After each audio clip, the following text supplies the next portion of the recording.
Hey! Welcome back to the show. Welcome to Shaun Spins. This is episode 20, and I'm your host, Shaun. Thanks for being here. We got a great episode for you today. Still trying to replace me? Well, I'm your host. What's going on? You got a picture. I just want to know, like, what is going on this, and why was it so important to you that you put this? Do you all want to talk about a record? And what is this? Hey, Peyton, remember the good old days we had that band, baby? The Peyton Manning Experience. I don't remember that. That was a band. We were going to open up for the Super Bowl. Remember that year Beyonce and Destiny, when Destiny Child performed at the Super Bowl? Well, we were the opening band. But then we had a little disagreement amongst our bandmates, and the band broke up right before we were supposed to perform. I'm not going to say who caused the breakup, but it may have been me. Was it the title? Was it the title? Was that the problem that Peyton had? Why is it the Peyton Manning? You know, I think it should have been the... We look like a bootleg Hootie and the Blowfish. Let's start the show.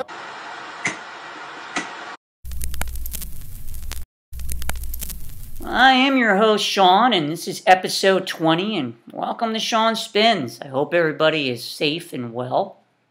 I'm hearing that we're reviewing a great singer. Is it Michael Bolton? I was getting a little nervous. I don't own any Michael Bolton. Would be interesting to do like earlier Michael Bolton, more rock and roll based. What are we reviewing? Bobby Blue Bland.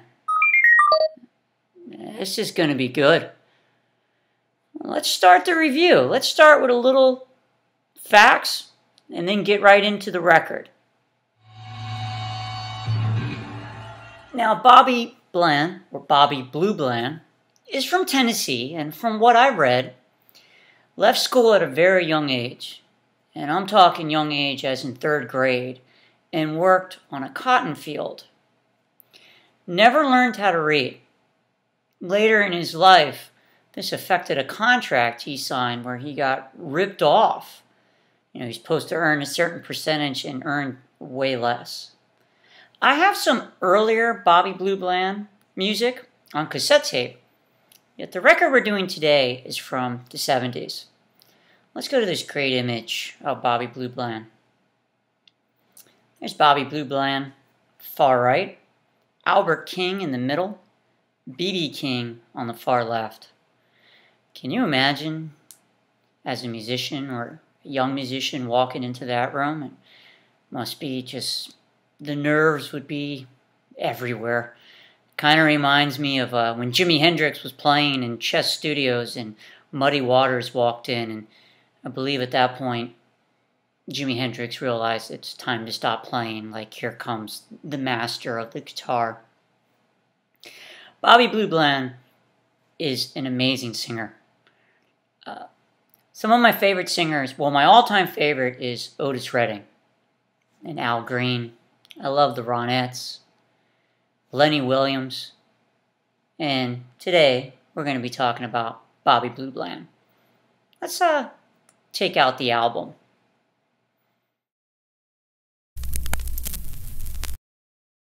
So here's the album. This is Bobby Bland, or Bobby Blue Bland, Dreamer, 1974.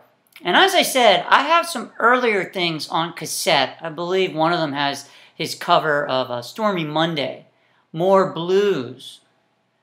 This album, to me, feels like a combination of Bobby Blue Bland, Al Green, Lenny Williams, and Clarence Carter. Put it all together, you get this album. One track even feels to me a little bit of jazz fusion. The album has most of the corners snipped. Not sure from being a promo or a radio station, but I've never had an album with so many corners snipped off. Only one corner remains as a 90-degree angle. Here's the back cover. Still has the price of $10 on it. It's got some nice ringwear on there too. And the list of who wrote what. There are a lot of people that wrote songs on this album. It's quite something. Opens up as a gatefold. Next to Bobby Blue Bland here in this purely 1970s outfit is a list of a lot of the different players on the album.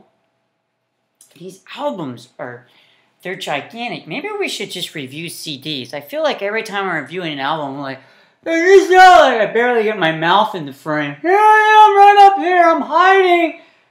I gotta like get back like 40 feet from the album. I'm back here!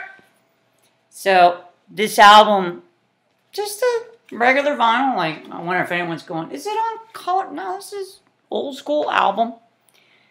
It's a great album. It's great.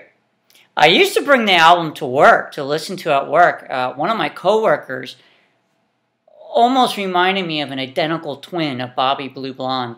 And he used to love listening to this album at work. It's great. One of the big songs on it is Ain't No Love in the Heart of the City, which the album leads with. And for me, favorite parts of the album, Ain't No Love in the Heart of the City, Loving on Borrowed Time, The End of the Road, I Ain't Gonna Be the First to Cry, 24-Hour Blues, amazing. And the title track for me, Dreamer, I don't really care for that one.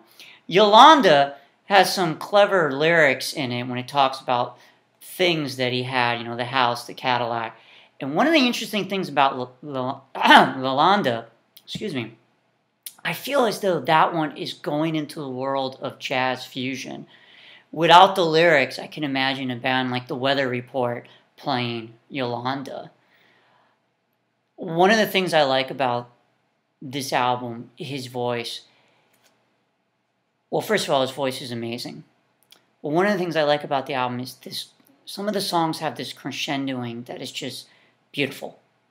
If you're looking for a modern band that has achieved this level of crescendoing, there's a song by Alabama Shakes called I Found You that has this crescendoing that builds and builds. And, you know, this Bobby Blue Blonde, big part of this album has that, you know, 26, 30 years before that. It's a great album. For parts of the album, I would have loved to have been in the studio because it just has this groove to it.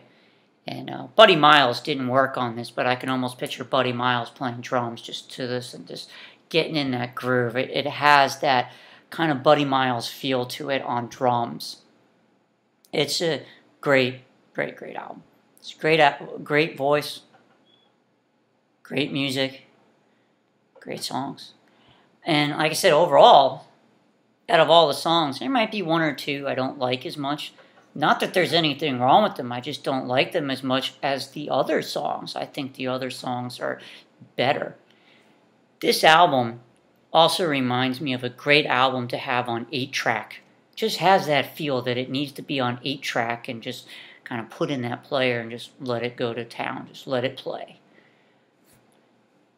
I've heard his music along with some other musicians in the past. I've heard the same story that their music has been lost due to damage, and I believe there was a giant fire where everything was stored. And that's kind of sad because it makes me wonder, like, are all the stuff we have left is these old pressings and things like that, like if the masters are gone. So it makes me wonder what will happen in the future with Bobby Blue Blonde's music. I've heard the same thing about Lenny Williams, that his stuff is gone too. If you get a chance, give it a listen. I highly recommend the album Bobby Blue Blonde, Dreamer. It's wonderful. Some of the songs sound similar, but some of them go a little bit different.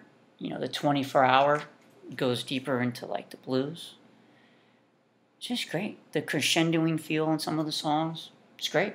As I said, it has that feel of the 8-track, putting it in the 8-track and just listening to the whole thing. Well, until next time, I hope everybody's safe and well, and be nice to each other.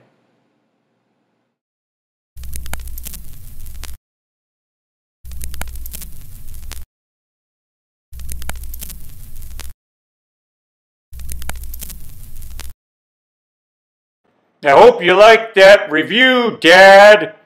Happy birthday!